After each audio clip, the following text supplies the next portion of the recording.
y bienvenidos. Para mí es un momento muy especial porque hoy arranca la Escuela de Humanidad Sostenible con este primer webinar.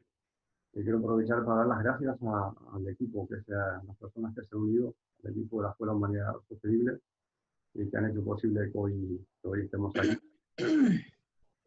Bueno, creo que no podemos empezar mejor que hablando de educación perinatal y lo vamos a hacer con Carmen Carvalho. Ella es profesora de Historia del Arte y Pedagogía Teatral, es escritora, coautora del libro Educación Prenatal, Educación para la Paz, conferenciante y presidenta de ANEP, Asociación Nacional de Educación Prenatal. Muchas gracias, Carmen, por estar hoy en este día tan especial, por acompañarnos. Y Muy bueno, bien. como sabes, Carmen, pues el objetivo, la misión de nuestra escuela es acompañar, bueno, contribuir a transformar nuestra sociedad, a crear una sociedad más humana, más sostenible, acompañar a instituciones públicas, a organizaciones, a emprendedores, a jóvenes, a través de webinars, a través de seminarios, y en mucho tiempo a través de un máster, o sea que lideren, a que puedan liderar la transformación hacia una sociedad más humana y más sostenible. Entonces, la primera pregunta que te quisiera hacer es trasladarte una pregunta que me hace mucha gente a mí. Dice, oye, si vuestro proyecto tiene que ver con sostenibilidad, con emprendimiento social y sostenible, ¿por qué habláis? ¿Qué hace ahí la educación prenatal? ¿Qué tiene que ver eso con el tema que queréis abordar vosotros? Muy bien. Bueno, pues buenas tardes o buenos días, dependiendo de en qué continente o en qué zona estemos. Bueno, primero daros las gracias a Escuela Humanidad Sostenible por haberme permitido pues, tener este espacio para poder hablar de educación prenatal. Bueno, hay tres cosas que quiero decir antes de empezar. La primera es que todo lo que voy a decir está basado en los descubrimientos científicos. La segunda es que, como me imagino que muchas de las personas que vais a escuchar estas cosas seguramente habéis sido ya padres o madres, pues quizás al oírlo os planteéis, ay, pero yo no hice esto, ay, pero a mí me faltó lo otro. No importa. Es decir, todos hemos hecho lo que hemos podido con lo que sabíamos en nuestro momento. Por eso no hay que plantearse qué es lo que he hecho o he dejado de hacer. Lo importante es qué puedo hacer. Si estas informaciones tocan mi corazón, ¿qué es lo que puedo hacer con ellas para realmente decir, poder difundirlas, poder ayudar a los demás? Eso es lo más importante. Y el tercer punto, quiero empezar planteando tres preguntas que enlazan, o tres interrogantes que enlazan con la pregunta que ha hecho Javier, porque claro, lo que a él le han preguntado me lo preguntan a mí también muchas veces. ¿Pero qué tiene que ver esto con educación prenatal? Bueno, pues vamos a ver qué es lo que tiene que ver. Quizás a lo mejor al final de esta conversación que vamos a mantener, de esto que voy a compartir con todos vosotros y con todas vosotras, pues quizás podamos ver un poco la relación que tiene toda la educación prenatal y la etapa prenatal con este mundo sostenible.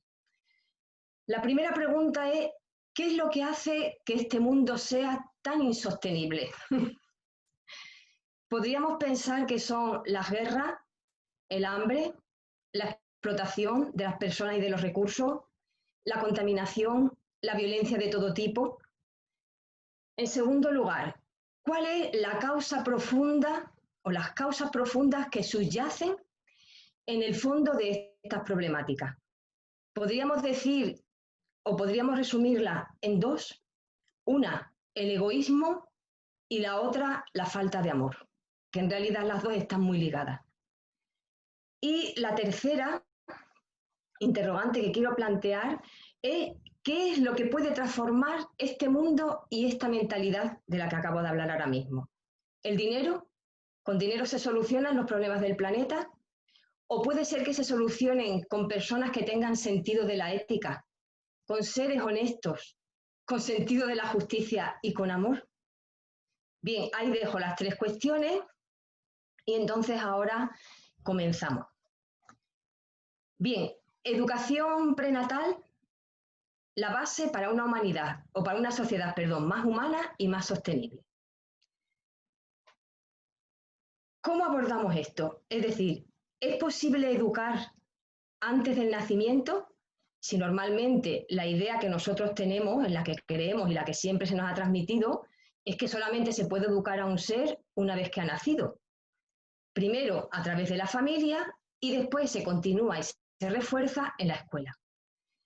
Pero lo cierto es que si esa educación que se da después del nacimiento pues es decir, ayudara a solucionar todas las problemáticas que hay en el mundo, ya tendrían que haberse ido, digamos, solucionando. Pero lo cierto es que a pesar de todas esas escuelas que tenemos, desde infantil hasta la universidad, vemos que la problemática mundial no solamente se mantiene, sino que además sigue aumentando. Entonces hay algo que falla, hay algo que no está funcionando estupendamente en la educación que conocemos. ¿Qué puede ser? Pues que quizás o posiblemente lo que no estamos haciendo es ir a las causas profundas donde están las raíces que originan todos estos problemas. Y las raíces de estos problemas pueden estar precisamente en la etapa prenatal. Eso es lo que nos están diciendo y demostrando, revelando las investigaciones científicas que se vienen realizando de una manera continua desde la década de los 70 del siglo pasado. Estas investigaciones nos revelan que es en la etapa prenatal y en los primeros años de vida donde se sientan las bases de lo que será nuestra futura salud física, nuestra salud mental y emocional, nuestra forma de relacionarnos y de comportarnos, nuestras capacidades intelectuales, nuestro coeficiente de inteligencia e incluso nuestra creatividad. Se sientan en esta etapa prenatal y en los primeros años de vida. Entonces, quizá la etapa prenatal y el trabajo a partir de la etapa prenatal, la educación a partir de la etapa prenatal, puede ser la alternativa, la puerta que abra una esperanza a esta humanidad. Ya cada persona, a medida que vaya escuchando lo que voy a ir diciendo, pues podrá ir sacando sus propias conclusiones. Yo aquí sencillamente voy a intentar hacer una exposición somera y sencilla en el tiempo que tenemos, y con ella abro una ventana pues, a la reflexión personal, al estudio, a la investigación y a la experimentación, si todavía quien lo va a escuchar tiene la posibilidad de tener hijos o de tener hijas. Bien, ahora, ¿es esto nuevo? ¿Es la primera vez que aparece en la historia de la humanidad que hablamos de etapa prenatal? No, esto no es nuevo. Es decir, esto ya existía, es decir, la educación prenatal ya se conocía y se practicaba en las civilizaciones antiguas en sus momentos de esplendor, como por ejemplo en la China milenaria, en la India milenaria, en Egipto, en la civilización tibetana, en la celta, en la griega, que es quizá la más cercana a nosotros, la que más nos toca, en la griega, en muchas otras civilizaciones. Pero no solamente en las más evolucionadas, también se practicaba y se conocía, y se sigue practicando en algunas todavía, en lo que conocemos como las culturas más primitivas, por ejemplo, los aborígenes de Australia, los pigmeos del Gabón, en la Amazonía, entre otros.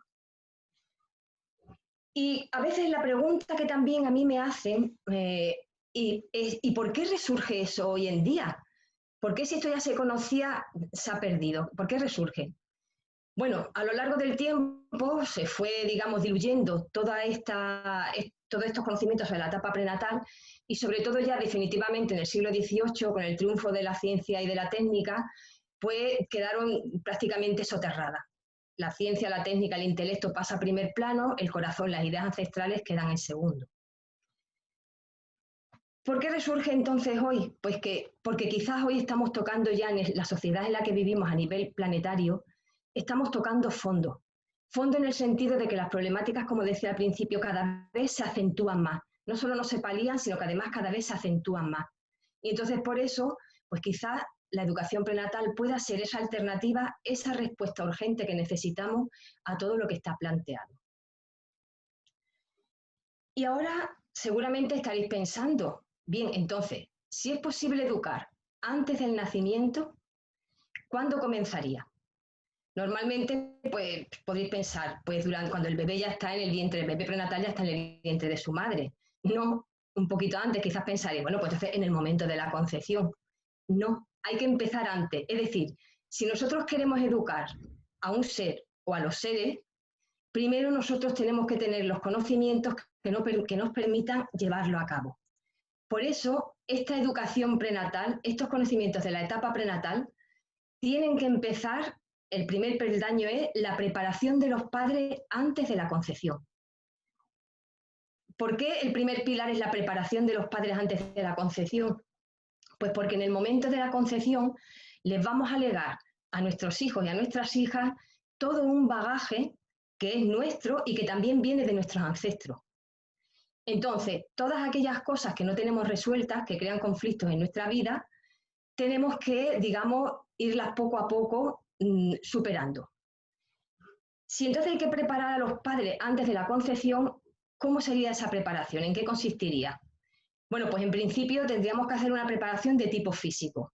Es decir, si un agricultor, por ejemplo, quiere cultivar una tierra, pues tiene que prepararla. ¿Qué significa prepararla? Pues quitar las piedras si las hay, allanar, cavar, crear un sistema de riego y cuando ya está todo bien dispuesto, entonces planta una maravillosa semilla y va a esperar tener una buena cosecha.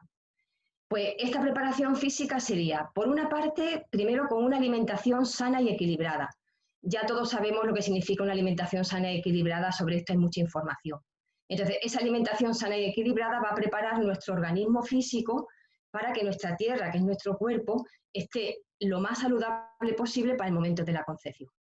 Otro elemento importante de la preparación física es el ejercicio.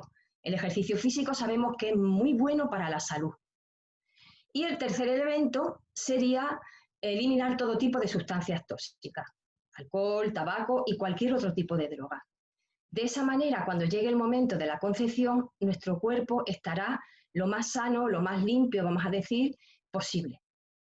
Pero con la preparación física no termina todo, porque con la genética física va también todo un bagaje mental y emocional, es decir, esa primera célula en la concepción va a recibir también todas nuestras formas de pensar y de sentir, que como acabo de decir, algunas se han generado en nuestra etapa prenatal, otras se han generado en los años de la infancia y otras a lo mejor a lo largo de la vida. Entonces también habría que liberar todo ese mundo emocional y mental que nos supone un bloqueo, que nos suponen traumas, que nos crean miedo, que a veces nos tienen agarrados en medio de una rabia o del rencor o de envidia, es decir, emociones muy negativas que si no las liberamos antes de la concepción, en el momento de la concepción se las transmitimos a nuestros hijos, se los transmitimos a nuestras hijas. Thomas Bernie, un psiquiatra canadiense y que es uno de los pioneros en este campo de la educación prenatal, pues él ahora dice las mujeres, pero en realidad y evidentemente no son solamente las mujeres, porque el legado genético es tanto del padre como de la madre. Entonces, las mujeres y los padres tienen que liberar aquellos problemas emocionales antes de la concepción para no legárselo a sus hijos. ¿Cómo podemos de alguna manera liberar a veces pues, esos bloqueos, traumas, miedo, esa rabia contenida que tenemos, esas cosas no dichas que nos generan rencor, malestar, que nos impiden tener una vida plena, feliz? Pues hay una fórmula muy sencilla que siempre digo, es sencilla, gratuita y automática. Si estuviéramos delante directamente os preguntaría, a ver, ¿cuál creéis que es? Como no puedo hacer esa pregunta directamente, pues entonces os lo digo yo, ¿no? Pero seguramente lo estaréis pensando. Esa fórmula es el perdón. Cuando perdonamos, automáticamente se disuelven los nudos que nos atenazan.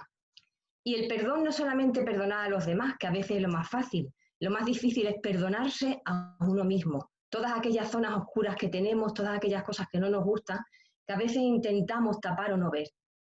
Entonces, todo eso, digamos, tendríamos que sacarlo a la luz antes de la concepción. Una forma es perdonar, otra forma de liberar, digamos, todas esas emociones, todo ese mundo emocional negativo, es también justo lo contrario, es decir, cultivar lo positivo, cultivar los sentimientos positivos. De hecho, biólogos celulares como Bruce Lipton o bioquímicos como Kazuo Murakami, ellos nos dicen que los sentimientos positivos pueden activar nuestro ADN y cambiar el rumbo de nuestra vida. ¿Qué significa esto? Es decir, hasta ahora, del 100% del ADN que tenemos, de los genes que tenemos, solamente tenemos activos entre un 5 y un 10%. ¿Qué ocurre con ese 90-95% que está ahí? Eso es lo que antes se llamaba como el ADN basura. Pero está claro que nada de lo que hay en este mundo creado puede estar ahí por casualidad y sin tener ninguna función o ningún sentido. Todo tiene un sentido. Y este biólogo, este bioquímico, entre otros muchos, están ya diciendo que precisamente las emociones y los sentimientos y los pensamientos positivos son los que pueden activar ese otro ADN que está ahí latente, que está dormido, que está esperando despertarse. Y ellos aconsejan y dicen que en su experiencia los pensamientos y los sentimientos positivos activa este ADN. Con lo cual, nos vamos a beneficiar en primer lugar nosotros, ya como adultos, es decir, nos vamos a beneficiar y cuando hayamos activado y hayamos desarrollado más potencial del que tengamos hasta este momento, eso se lo vamos a transmitir automáticamente a nuestros hijos y a nuestras hijas. Con respecto al mundo mental, pues lo mismo, es decir, intentar liberar todas aquellas cosas que en el mundo mental nos crean inquietudes, preocupaciones, obsesiones, problemas, lo mismo, que dan vueltas en nuestra cabeza y nos impiden tener una mente libre, una mente lúcida. Y puedo trabajar lo mismo, es decir, puedo trabajar y utilizar el pensamiento positivo. Os voy a hacer otra pregunta. Yo voy a dejar unos segundos. Si yo os preguntara ahora mismo, ¿cuántas veces a lo largo de un día en vuestra cabeza os decís no y cuántas veces os decís sí? Seguramente ganaría por un tanto muy elevado el no. No puedo, no sirvo, no soporto esta situación, no soporto a esta persona, no puedo superar este problema, la vida. Es decir, hay un montón de nos. Pues una forma de transformarlo es sencillamente, donde antes me decía un no, decir un sí. Si puedo, si sirvo, soy una persona valiosa, los problemas tienen solución, puedo solucionar esto, puedo soportar y transformar esta situación. Es decir, sí, donde antes me decía no. Y entonces de esa manera voy trabajando el pensamiento positivo. Bruce Lipton nos dice, este biólogo de nuevo del que hablamos, él nos dice que el pensamiento positivo, que los pensamientos positivos son un imperativo biológico para una vida feliz y saludable. Entonces, por eso ya desde aquí os animo a ir cultivando todo este tipo de cosas. Seáis padres, tengáis la posibilidad o no, ya como adultos podemos hacerlo. Y si ya esto llega a los potenciales y futuros padres, pues evidentemente esa sería una forma de irse preparando también desde el punto de vista mental. Así, cuando llegue el momento de la concepción, ya vamos a legarle a nuestra descendencia un bagaje más depurado, un bagaje que no va a llevar ya, pues quizás a lo mejor las problemáticas que nosotros hemos traído ya en esta vida. De todas formas, si no somos capaces por nosotros mismos de superar las problemáticas que tenemos, pues podemos recurrir a las terapias, hay muchísimas, desde la tradicional de la psicológica que todos conocemos, hasta todo el amplio abanico que hay de terapias alternativas maravillosas. Cada persona puede elegir la que más se adecua a su tipo de creencia, la que más resuene con él o con ella. Entonces, esa es otra posibilidad. Una vez que hemos hecho, digamos, esta preparación, pues entonces ahora llega el momento de abordar la concepción, que es algo que tampoco se suele tener mucho en cuenta. Parece que, bueno, la concepción es una cosa natural, dos seres se aman, quieren formar una familia y, bueno, surge el deseo del hijo y aparece. Y hay un momento en el que ese hijo se concibe. Quiero decir una frase que me gusta mucho de un pitagórico, que era Ocele del Escade, en la antigua Grecia, que él decía que en todas las artes el comienzo es extremadamente importante para toda la obra. Y en una sociedad, la forma como se unen las parejas y como es el inicio de la vida es extremadamente importante para su prosperidad. Perdón. Y dicho esto, hay tres cosas que a mí me maravillan, que voy a decir antes de adentrarme más en el tema. Tres cosas que yo he descubierto relativamente hace poco tiempo y que pues las he ido descubriendo sucesivamente y que me maravillan extraordinariamente. Esas tres cosas son, voy a empezar por lo físico, es decir, cómo nuestro cuerpo físico, cómo nuestra biología nos enseña tres cosas desde el inicio de todo, cuando realmente vamos a crear una vida. La primera cosa es, ¿qué ocurre cuando todo ese proceso de la fusión del óvulo y del espermatozoide va a desencadenar el que se cree una célula que va a dar inicio a un nuevo ser? Bueno, hasta ahora sabíamos o pensábamos o creíamos, o era lo que la idea común, que era que miles de espermatozoides iban hacia el óvulo, había uno que llegaba, ¡pum!, y penetraba el óvulo. parecía como si realmente fuera una cosa hecha sin la participación del óvulo. Llegaba el espermatozoide y entraba. Hace ya tiempo, no mucho, pero ya se descubrió que no es de esta manera. Es decir, que de los miles de espermatozoides que llegan al óvulo, no se sabe todavía por qué razón, es decir, hay un momento en el que el óvulo, sin saber, todavía no sabemos por qué, se abre y deja penetrar a un espermatozoide, es decir, al que consideramos que el óvulo considera que es el candidato ideal. Yo cuando oí esto, la verdad es que me maravilló, porque me pareció que era una lección de amor y de colaboración ya desde el inicio de la vida.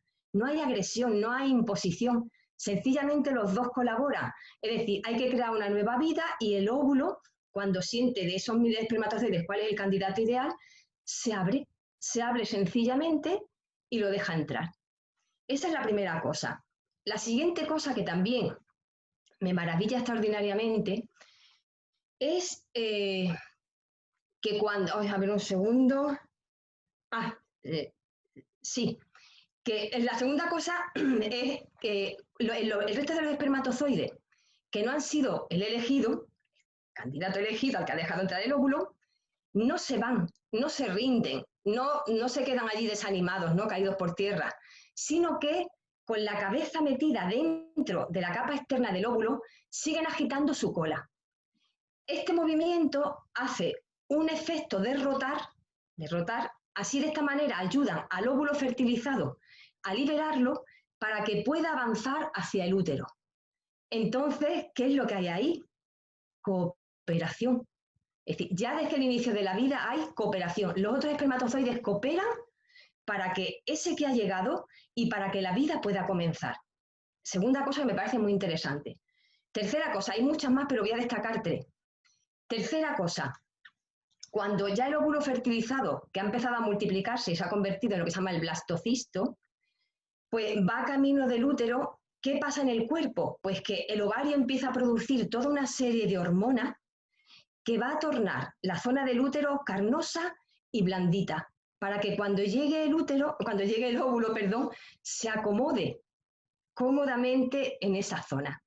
Entonces podemos decir que la tercera cosa es acoger, es decir, el cuerpo acoge con amor, prepara todas las condiciones, sigue preparando esas condiciones para que la vida pueda seguir su curso y además con ternura, con dulzura, con amor.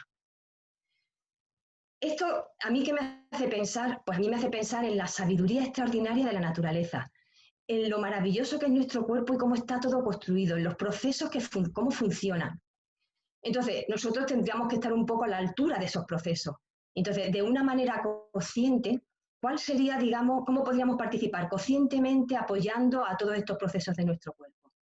Pues vamos a decir que el estado ideal para la concepción de un nuevo ser sería un acto de amor consciente. ¿Por qué un acto de amor consciente? Pues la explicación nos la da la biología también. Bruce Lipton dice que las células, a mí me gusta mucho esta expresión, son criaturas vivas e inteligentes. ¿Qué capacidad tienen las células? Las células tienen la capacidad de grabar información y al reproducirse de ir comunicando esta información a las otras. Entonces, si esta primera célula que se crea, el estado de espíritu en el que están los padres es un estado de amor consciente, esa primera célula que va a grabar amor. Y cuando empieza a multiplicarse, va a transmitirla a las otras. En Grecia, ya Platón en el banquete decía que Eros, el amor, siendo de naturaleza humana y de naturaleza divina, tenía que reinar en el momento de la concepción, para que porque siendo Eros de naturaleza humana y de naturaleza divina, para que pudiera transmitir estas cualidades al nuevo ser. Y decía también que los padres cultiven la virtud ética para que sus almas florezcan y perfumen a su hijo o a su hija, que así nacerá sano y bello de cuerpo y de espíritu. Bien, entonces, ya en esta frase de Platón, cuando él habla que los padres cultiven la virtud ética, es decir, que cultiven los valores, ya también está presuponiendo la preparación, porque en Grecia la preparación para el papel de padre también presuponía la de ciudadano. Bien, entonces esa es la condición ideal para el momento de la concepción. También Platón decía que la tranquilidad del alma era una condición muy importante para que ese ser que se estaba concibiendo fuera sano. Y también decía que no era conveniente realizarlos bajo un estado de embriaguez. Y los chinos, bastantes años antes, 1000 años antes, ellos participan de la misma idea. Es decir, en la China milenaria también decían que no es conveniente concebir un hijo si uno de los dos, si el padre o la madre están bajo el efecto del alcohol o están enfermos. Tenemos muchísimas referencias, muchísimas citas registradas sobre realmente cómo se conocía esta educación prenatal en la antigüedad. Y también hay otra cosa que me gusta mucho de China, también los chinos, enlazando con lo de Platón, los chinos también decían que cuando una pareja que vive en la armonía concibe un hijo en un momento sublime de paz y de lucidez, entonces ese hijo, esa hija, tiene una garantía de salud y tendrá un destino con las mejores condiciones. Bien, además de que sea un acto de amor consciente, ¿qué otra cosa también puede estar en el momento de la concepción? Pues en el momento de la concepción también podemos introducir un pensamiento que ya podemos haber ido acariciando durante el periodo de la preparación.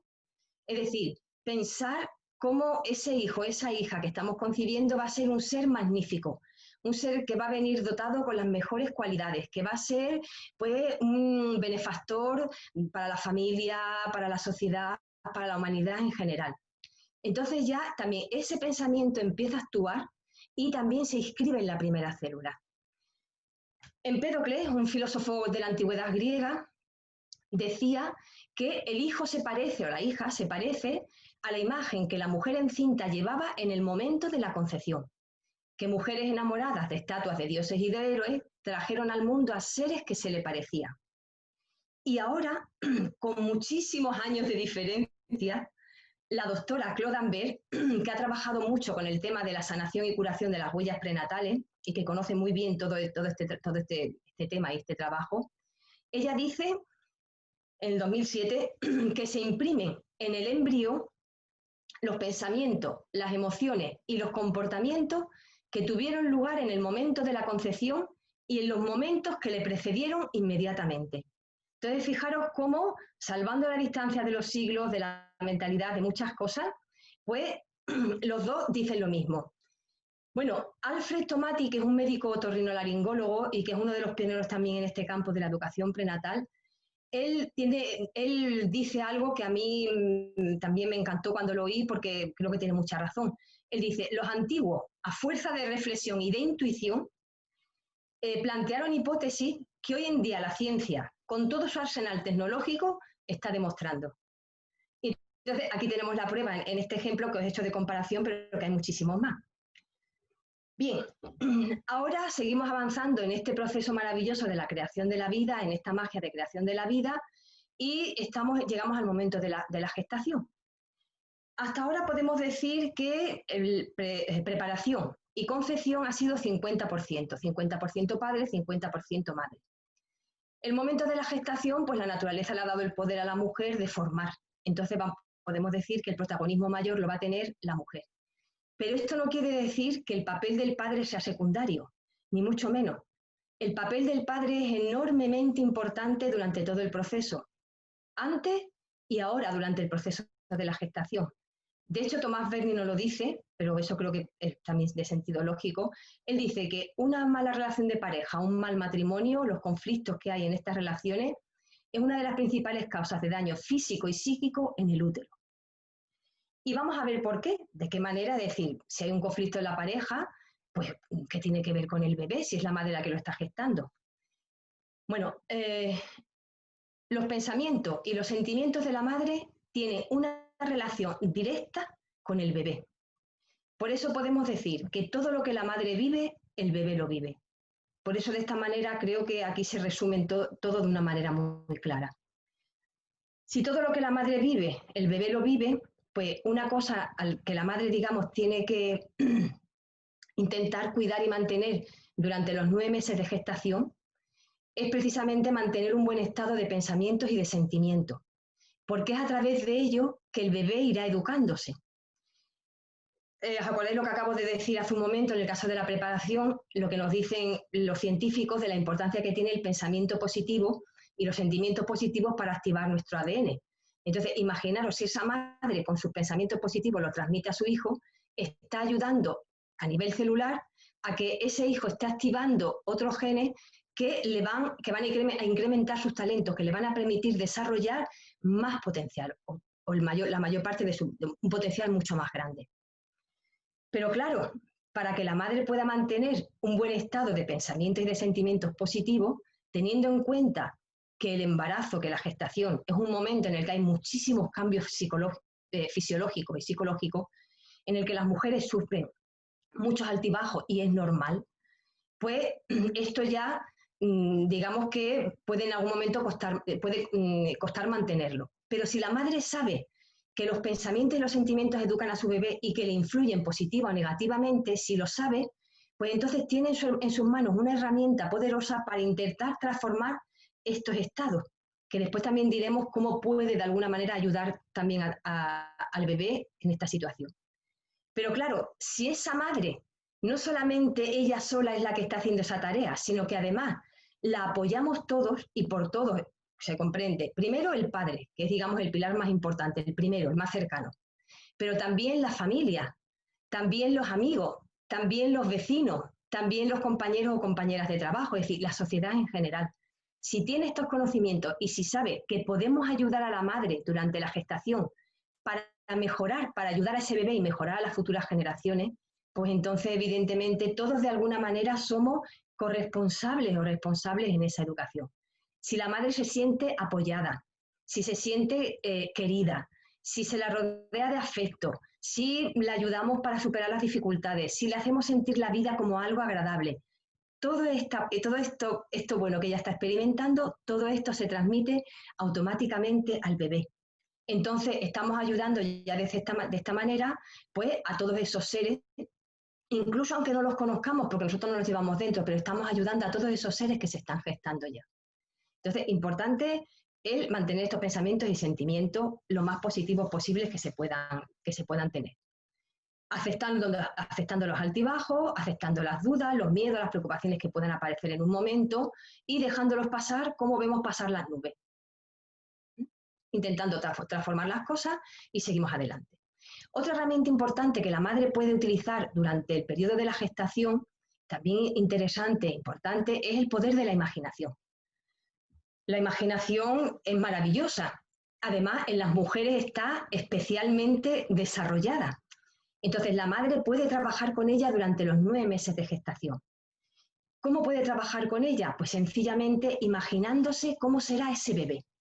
¿Cómo será ese bebé? ¿Será un bebé, un ser sano, inteligente, bondadoso, amoroso, solidario? Es decir, todas las mejores cualidades que podamos querer para nuestro hijo, para nuestra hija. Y esas imágenes las creamos, las mantenemos y las fuerzas del subconsciente se encargarán de irlas poco a poco imprimiendo también a nivel celular en el bebé.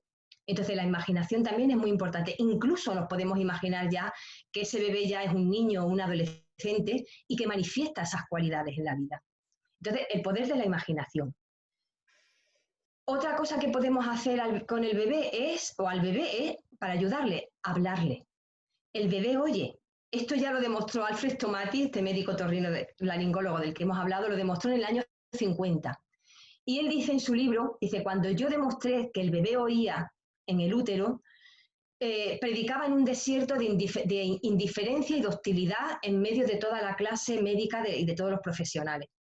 Y posteriormente ya gracias a los años 60-70 con el avance de la ecografía y toda la técnica que se ha puesto al servicio de la investigación prenatal, pues ya evidentemente hoy ya eso ya es evidente, ya está constatado. Entonces al bebé le podemos hablar, al bebé le podemos transmitir a través de las palabras todo nuestro amor, al bebé le podemos explicar todas aquellas cosas que nos pasan, porque el bebé las oye, el bebé las siente, el bebé es muy sensible, es un ser que tiene una memoria extraordinaria y que tiene unas extraordinarias capacidades de aprendizaje, pero todas estas capacidades las va desarrollando de forma natural a través de la forma de vivir de los padres, a través de la forma de pensar y de sentir. Al bebé no hay que enseñarle nada externamente. Por eso no hay que confundir educación prenatal natural con estimulación. Al bebé hay que dejarlo tranquilo, que él haga su proceso de manera natural en el proceso natural de la gestación. Enseñarle cosas desde el exterior es violentarlo y puede ser perjudicial y es peligroso. Entonces, él se va educando de esta manera natural a través de los padres y más concretamente a través de todo lo que la madre vive. Le podemos hablar y decirle, bueno, pues cuánto lo amamos, cuánto lo hemos deseado, qué contentos estamos de que venga la familia. Le podemos también hablar y describir las maravillas que vemos, todas las cosas hermosas de la vida, pero también le podemos contar, cuando pasamos por dificultades y por problemas, también se los podemos contar. Le podemos decir que en la vida también hay dificultades, hay problemas, pero que pueden resolverse, que tienen una solución. Y entonces de esta manera también vamos reforzando en ese bebé, si vamos, él va grabando celularmente, vamos reforzando en ese bebé esa capacidad de desarrollar un carácter, una voluntad fuerte y de adquirir esa capacidad tan famosa que hoy se habla de la palabra de resiliencia. Entonces, por eso es decir, al bebé le podemos hablar. Y por eso cuando, os decía antes, cuando por ejemplo hay un momento que nos cruza un pensamiento negativo o estamos en una situación emocional difícil, se lo podemos contar y le podemos decir que no tiene nada que ver con él, con ella, que nosotros los amamos muchísimo y que eso es algo que nos está ocurriendo a nosotros. De esta manera el bebé se tranquiliza, porque la madre y el bebé comparten el mismo universo. No hay diferencia, el bebé no diferencia entre su madre y ella. Todo lo toma para sí mismo en personal y como si fuera suyo. Aparte de hablarle, bueno, hablarle la madre, pero también el padre. Es muy importante, al bebé le encanta oír la voz del padre. Y ya el padre también se puede empezar a comunicar con el bebé antes del nacimiento a través de la palabra, a través de la voz. Y ya de esta manera va creando también un vínculo afectivo. La otra manera a través de la cual se pueden comunicar también la madre y el padre con el bebé y seguir creando, en el caso del padre, ese vínculo afectivo en el exterior, es también el canto. Cantar. Si os gusta cantar, cantar durante toda la gestación. El canto siempre normalmente lo asociamos con momentos de alegría, de expansión, de liberación, cuando no nos sentimos bien, cantamos y como dice el refrán, el que canta su mal espanta. Pues entonces cantar. De hecho, hay incluso una técnica de canto prenatal que está muy extendida, hay muchos cursos, talleres, seminarios, podéis buscar información en internet. Y la creadora del canto prenatal fue María Louise Aucher, una que era psicofonista y profesora de canto. Bueno, es un proceso muy largo que no tengo ahora tiempo me hubiera gustado contarlo brevemente cómo ella llegó a todo esto, pero no tengo tiempo. Entonces, eso en internet os metéis y lo encontráis fácilmente. Entonces, lo cierto es que ella fue la creadora porque ella descubrió las ventajas y los beneficios que el canto ejercía sobre ella misma, después experimentó sobre enfermos mentales y niños con problemas de comportamiento, niños y adolescentes, y después lo experimentó con madres embarazadas y de ahí saltó ya a crear con Michel Oden, otro médico y pionero en este campo, lo llaman las maternidades cantoras. Entonces ellos descubrieron que este bebé que ellos llaman el bebé vibrado inútero, es decir, vibrado es a través de las voces de los padres o a través incluso de una coral. Si cantáis en una coral o si a una madre le gustan las corales y canta en una coral, mejor que mejor durante la época de la gestación, porque además es cuando el órgano de resonancia de la madre, por la posición, es decir, porque tiene que ir, es decir, la barriga viene hacia adelante, la columna vertebral se endereza, nos lo explica Tomati, y entonces, digamos, está mucho más expandida y es cuando realmente, es decir, las sopranos, por ejemplo, las cantantes profesionales, cuando tienen una voz mejor, más potente, justo cuando están embarazadas. Pero vamos, si no sois cantantes profesionales, pues cantar, es decir, cantar que es magnífico. El canto prenatal ayuda a atraer niños llenos de vida y muy alegres. Y el padre también puede cantar, entonces también se puede comunicar a través del canto con el bebé. Hay incluso padres que crean un canto para su bebé antes de nacer. Después, también otro elemento a través del cual pueden comunicarse el padre y la madre y crear ese vínculo afectivo con el bebé, en este caso el padre desde el exterior, es las caricias. Es decir, acariciar al bebé a través de la pared abdominal.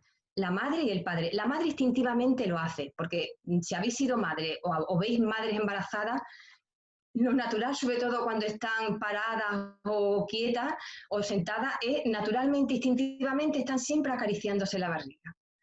Entonces, esas caricias le llegan también al bebé. Y entonces, es decir, bueno, hay incluso una ciencia que se llama la astonomía, y creado por un médico holandés a principios del siglo XX. Y entonces en la astronomía se dice que precisamente es la ciencia del afecto y que la inteligencia, el desarrollo de la inteligencia se produce también a través de este afecto y de este tacto primero. Entonces la importancia del tacto. Otra cosa importante es la música. La música también ejerce un efecto maravilloso sobre el bebé. Y los bebés tienen una capacidad, como decía antes, de aprendizaje extraordinaria. No solamente eso, también son selectivos. Michelle Clement, que es una médico inglesa, audióloga, ha investigado mucho sobre los bebés y la música. Y entonces ha descubierto que a los bebés les gusta la música clásica, pero no toda. Especialmente les gusta Vivaldi y Mozart. Y de Mozart, las obras de juventud. Es extraordinario, ¿no? ¿Hasta qué punto son selectivos los bebés? ¿Qué capacidad tienen de aprendizaje? La música clásica, hace poco, investigadores de la Universidad del Helsinki descubrieron que la música clásica desarrolla y protege el cerebro. Entonces, por eso aconsejan escuchar música clásica a las personas en general, y para una madre embarazada, pues es maravilloso. También al bebé le gusta mucho todo lo que son las músicas relajantes, las músicas suaves, o todas aquellas que tienen un contenido positivo. Alfredo, si estás por ahí, me gustaría que pusieras ahora la imagen de Masaru Emoto, la vertical donde aparecen las músicas.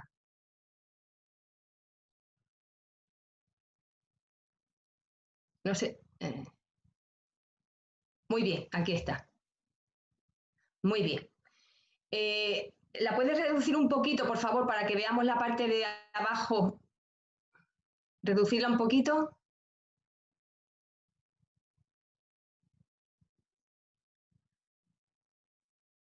Muy bien. Vale, bien. Muy bien, perfecto. Creo que aquí la veis todos y todas.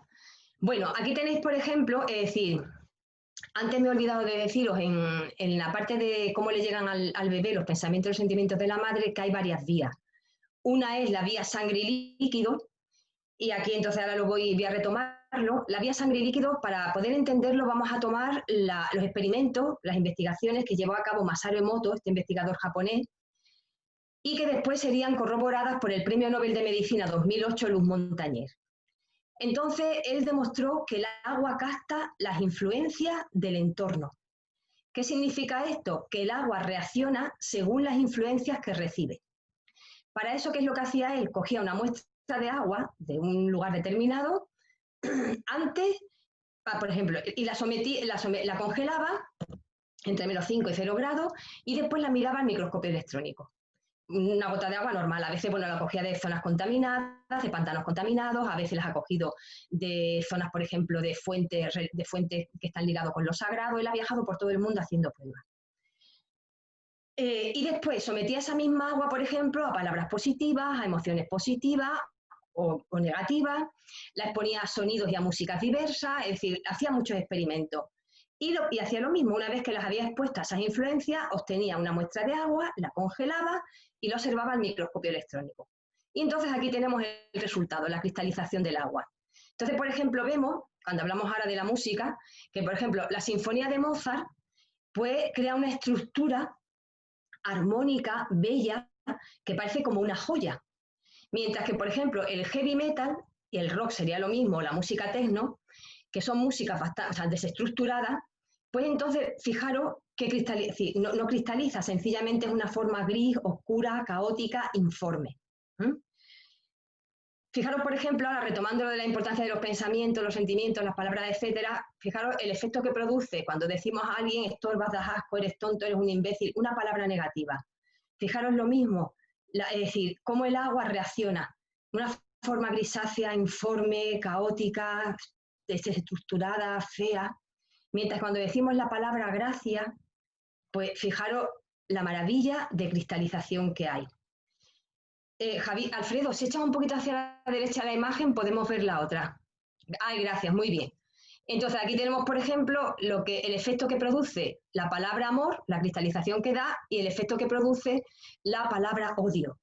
Entonces, imaginaros el efecto que tienen, es decir, cómo los pensamientos y los sentimientos, cómo las palabras, todo como aquello que le llega a la madre a través de la sangre y de la vía líquido, le llega al bebé. y va estructurando o desestructurando, digamos, su estructura molecular y sus células. Por ejemplo, aquí en esto no solamente le gusta al bebé la música clásica, porque ahí tenéis, por ejemplo, el Imagine de John Lennon. Es decir, todas aquellas músicas que sean positivas, que tengan un mensaje positivo, también dan una cristalización armónica, equilibrada y preciosa, como el Imagine de John Lennon, por ejemplo, que la mayoría seguramente conoceréis. Bien, bueno, pues ya seguimos, creo que con esto, es decir, ha quedado una idea, ¿no? Teniendo en cuenta que le llegan vía sangre y líquidos porque el óvulo fertilizado está compuesto de un 90% de agua, en nuestro cuerpo hay un 71% y el bebé se alimenta a través de la sangre de la madre y está durante 9 meses en el líquido amniótico. Entonces es a través de esa manera que le llegan los pensamientos y los sentimientos y que le llegan todo lo que vive la madre, en este caso, por ejemplo, también las músicas, el efecto de la música.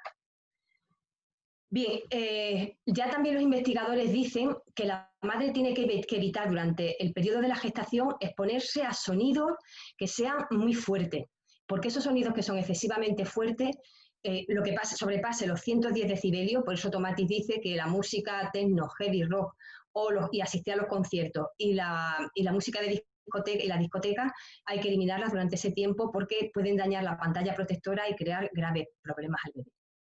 Otra cosa importante que podemos hacer durante el periodo de la gestación es también evitar todo lo que se pueda el estrés. El estrés es extraordinariamente, enormemente perjudicial para el bebé.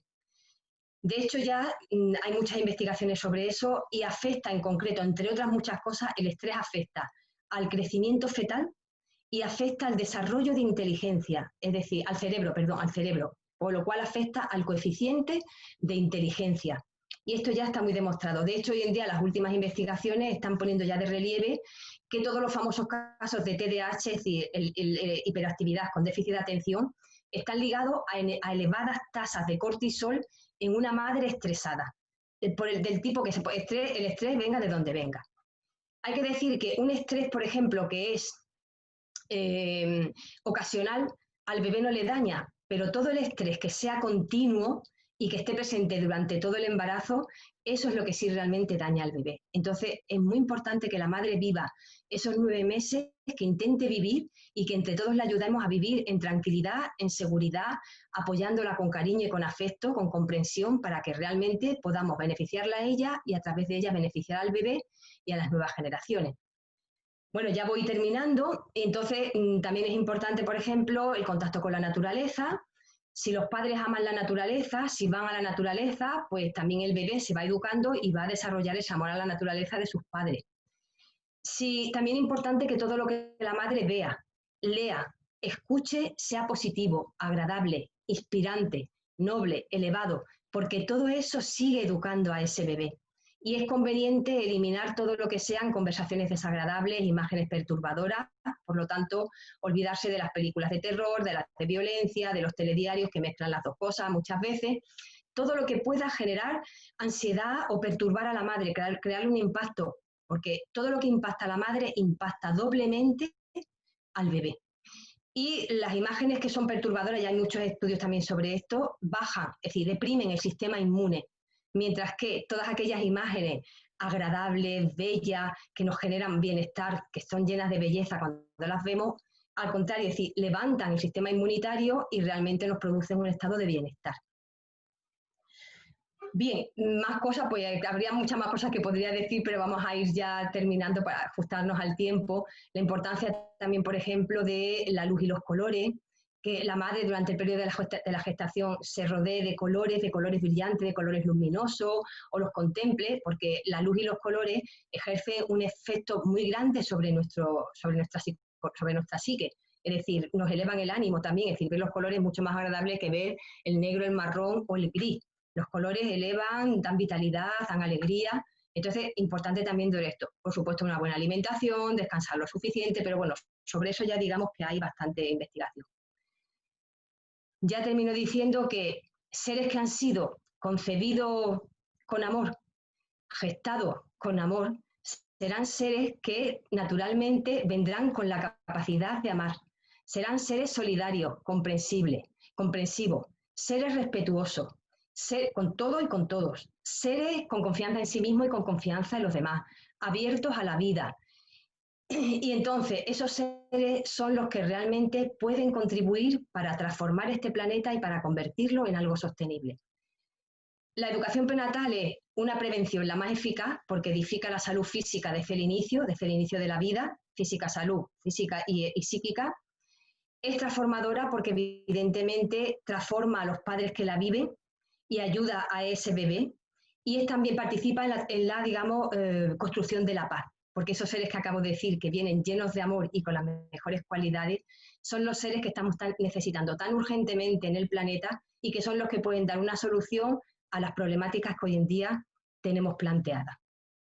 No obstante, si queréis tener más información sobre esto, pues nosotros tenemos, es decir, la asociación ANEP tiene una página web en la que podéis entrar, que es www.anepeducacionprenatal, todo seguido en minúscula, .org.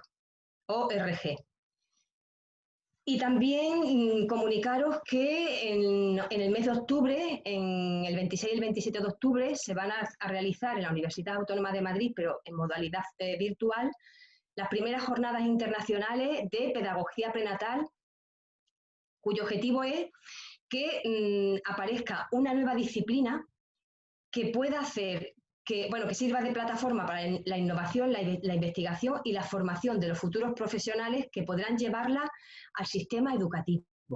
Porque es importante que estas informaciones entren en el sistema educativo porque los adolescentes son los futuros padres y madres. Entonces son ellos a los que tiene que llegarles ya esta información para que empiecen a prepararse lo antes posible.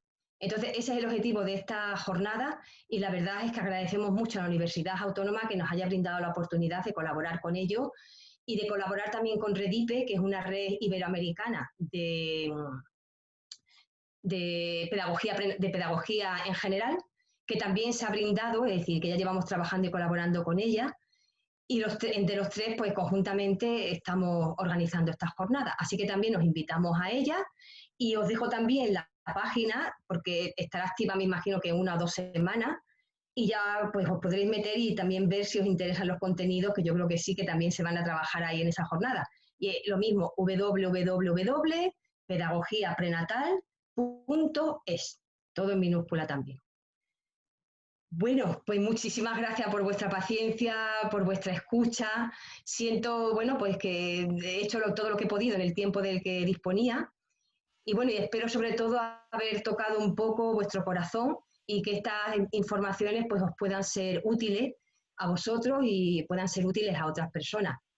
Termino con una frase de Kazuo Murakami que me gusta mucho, que dice: si el conocimiento puede contribuir a una vida mejor, debemos utilizarlo ahora. Y con otra de un pedagogo que fue en el 1938 el primero que habló de educación prenatal, que se llamaba Omran Mikhail Ivanov, y él decía: si millares y millares de padres en el mundo pusieran en práctica estos conocimientos, transformaríamos la humanidad en 3 o 4 generaciones. Pues muchísimas gracias y ahora sí que ya me despido definitivamente. Y espero que tengamos la ocasión de poder vernos en otro momento y bueno, conectarnos a través de la página web de ANES, o también tenemos un email que es aneseducacionprenatal@gmail.com, y también a través de ella pues os podéis poner en contacto con nosotros. Bueno, pues buen resto de tarde y buen resto de día a los que estáis en Ecuador y si se ha conectado alguien más de algún otro país de Latinoamérica. Muchas gracias. Muchas gracias a ti, Carmen.